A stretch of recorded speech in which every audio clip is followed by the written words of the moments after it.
Zee 24 तास एक पाऊल पुढे।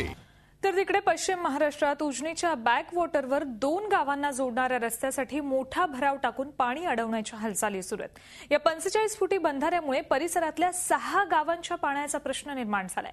बारामती अॅग्रो लिमिटेडनं सोलापूरच्या उसावर डोळा ठेवून या बंधाऱ्याचा घाट घातल्याचा आरोप इथल्या शेतकऱ्यांनी केलाय।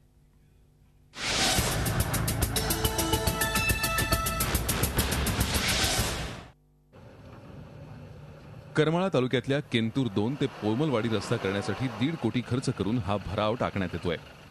हा भराव टाकल्यानं उजनीचं पाणी अडणार असून याचा दबाव धरणावर येण्याची शक्यता आहे। ठराविक लोकांच्या फायद्यासाठी होणाऱ्या या विनापरवाना धरणाला बारामती अॅग्रो लिमिटेडनं सिमेंट पाईपचं वाटप केलंय।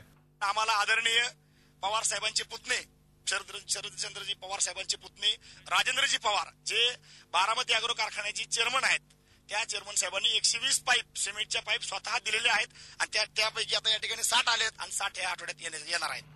हा 45 फुटांचा बंधारा बांधताना त्यामुळे पाण्याचा मोठा प्रवाह अडकण्याची शक्यता आहे। उसावर डोळा ठेवून हा बंधारा बांधल्याचा आरोप गावकरी करतायत। जिल्ह्यातल्या सहकारी कारखान्यांवर त्याचा परिणाम होण्याची शक्यता आहे। तसंच हिंगणीसहित 6 गावांच्या पाणी पुरवठ्यावर याचा परिणाम होणार असून त्यामुळे गावकऱ्यांनी कोर्टात धाव घेतलीय। गेल्या महिन्यातल्या 8 तारखेपासून आम्ही आज महिना झालं सगळ्यांना दाद मागतोय। पोलीस स्टेशन, पाटबंधारे खातं, अजून कोर्टात याचिका दाखल केली स्वतः मी, तरी अजून काय त्यातनं प्रतिसाद मिळाला नाही किंवा कुठलाही शासकीय अधिकारी तिथं आलेला नाही। विशेष म्हणजे या बंधाऱ्याचं कामकाज थांबवण्याचे आदेश जिल्हाधिकाऱ्यांनी दिलेत। ते थांबवलं आहे आणि त्याच्यामध्ये आता उद्या हायकोर्टात उद्याच निकाल होईल काय व्हायचं। उजनी धरणाच्या बॅकवॉटर भागात यापूर्वी 2 विनापरवाना बंधारे बांधण्यात आलेत।